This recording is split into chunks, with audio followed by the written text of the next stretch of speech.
नमस्कार और उद्घोष समय न्यूज में आपका स्वागत है। मैं हूं नारायण प्रधान और इस वक्त हम मौजूद हैं रायगढ़ जिले के धर्मजयगढ़ ब्लॉक में। सस्कोबा गणपतपुर गांव के पास मान नदी के किनारे चल रहा अवैध बालू खनन का खेल सिर्फ कानून का उल्लंघन नहीं है, बल्कि ये एक संगठित अपराध का रूप ले चुका है जो प्रशासन की नाक के नीचे धड़ल्ले से जारी है। यहाँ की तस्वीरें चौंकाने वाली हैं। आप देख सकते हैं कि दिन रात दर्जनों ट्रैक्टर लगातार नदी से रेत निकालने में लगे हैं। हमारे सूत्रों के मुताबिक रोजाना 50 से 60 ट्रैक्टर रेत से भरकर यहां से निकलते हैं। इस अवैध धंधे में शामिल खनन माफिया हर ट्रैक्टर के लिए मजदूरों से 1000 रुपए वसूलते हैं और वही रेत बाजार में पहुंचकर 3000 रुपए से 3500 रुपए में बेची जाती है।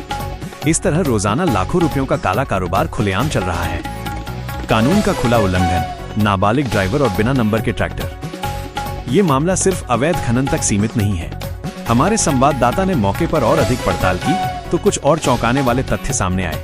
हमने पाया कि ज्यादातर ट्रैक्टरों पर कोई नंबर प्लेट नहीं है, यानी उनका कोई रजिस्ट्रेशन नहीं है। इसके अलावा कई ट्रैक्टरों को नाबालिग ड्राइवर चला रही हैं, जो सीधे सीधे कानून की धज्जियां उड़ा रही हैं। ये सब कुछ दिखाता है कि खनन माफिया कितने निडर हो चुके हैं और उन्हें कानून का कोई डर नहीं है। पुलिस की भूमिका और प्रशासन का आश्वासन। जब हमने इस मामले की जानकारी बाकारूमा थाने को दी तो पुलिस ने पहले टालमटोल किया और बाद में फोन उठाना ही बंद कर दिया। हमारे संवाददाता ने खुद थानेदार से मदद मांगी, लेकिन कोई सहयोग नहीं मिला। यह सवाल स्वाभाविक रूप से उठता है कि क्या पुलिस खुद इस अवैध कारोबार को संरक्षण दे रही है? जब पुलिस ने मदद नहीं की तो हमारे संवाददाता ने सीधे धर्मजयगढ़ एसडीएम से संपर्क साधा। एसडीएम ने इस मामले को गंभीरता से लेने और अवैध खनन पर कड़ी कार्रवाई करने का आश्वासन दिया है। अब ये देखने वाली बात होगी कि ये प्रशासनिक आश्वासन केवल एक बयान बनकर रह जाता है या सच में कोई ठोस कदम उठाया जाएगा।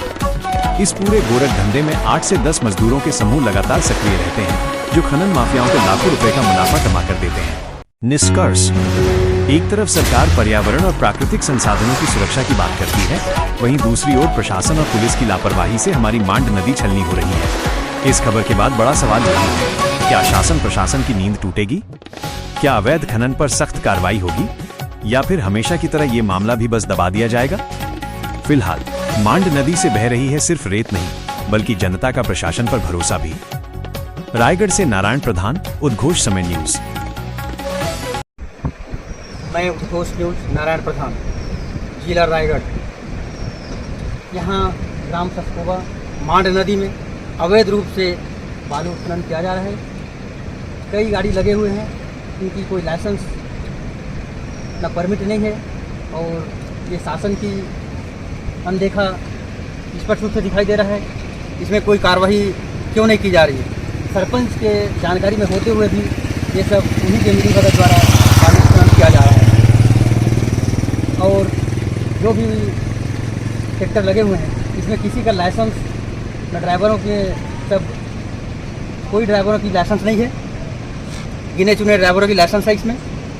अवैध रूप से बालू निकालते हुए कोई डर नहीं है इनको। शासन को इसकी संज्ञान लेना चाहिए ताकि समय रहते हुए कोई दुर्घटना ना हो।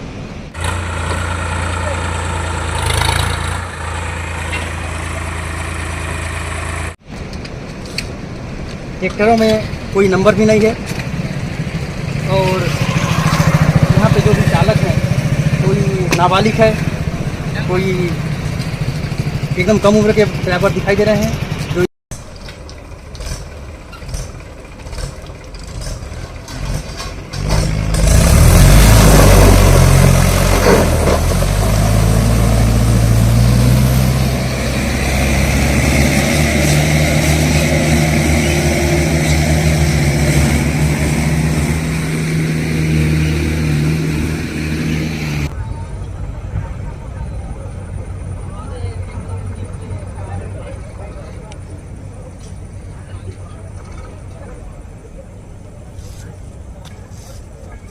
जो इनकी लाइसेंस भी शायद नहीं है, इनके ऊपर कड़ी कार्रवाई की जानी चाहिए।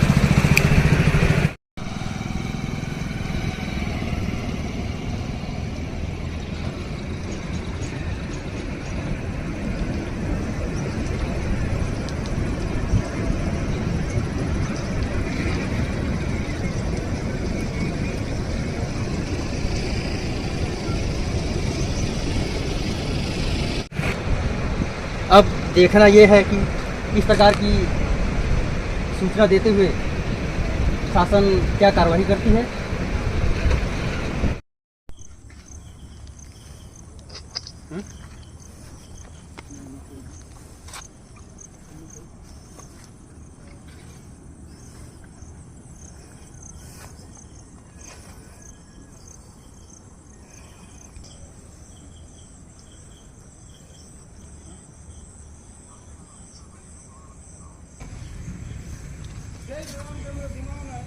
चलो एक ही से बात करते हैं।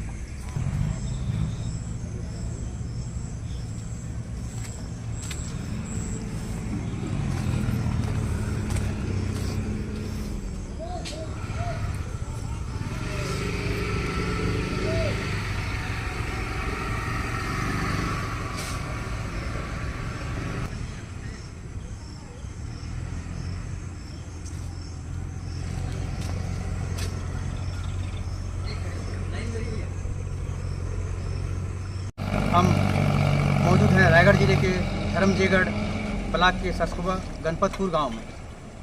यहाँ जिस नदी के किनारे मैं खड़ा हूँ यह मांड नदी है, लेकिन अफसोस यहाँ पर बड़े पैमाने से अवैध रूप से बालू खनन किया जा रहा है। स्थानीय लोगों का कहना है कि लगातार रेत की अवैध निकासी से न केवल प्राकृतिक संतुलन बिगड़ रहा है बल्कि आसपास के किसानों के ज़मीन और गांव का पर्यावरण भी प्रभावित हो रहा है। सवाल यह उठता है कि प्रशासन, जिम्मेदार विभाग आखिर कब तक आंख मूंदे बैठी रहेगी?